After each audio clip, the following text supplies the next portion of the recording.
I shouldn't have taken the shortcut. The street was empty, too empty for a city that never sleeps. That's when I saw her. She stood under a flickering street lamp, her surgical mask the first thing that caught my eye. In the dim light, it looked almost like a second face. She was perfectly still, watching me approach. My heart hammered against my ribs. Something was wrong. I quickened my pace, but she stepped into my path, her movement too smooth, too deliberate.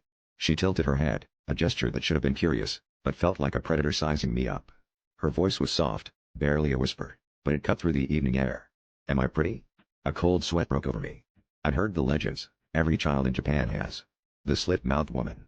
A spirit who was mutilated and now curses others. But she was just a story. She had to be. My mouth went dry.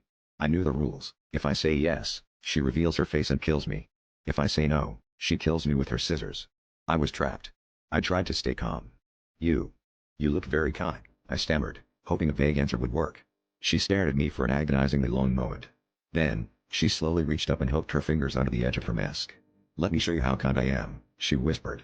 With a sudden, violent yank, she pulled the mask down. I didn't scream. I couldn't.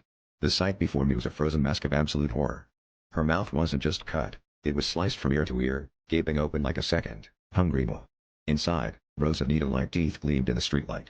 She wasn't asking if I was pretty. She was asking if I was ready. In her other hand, I now saw the glint of long, silver scissors. They were already opening.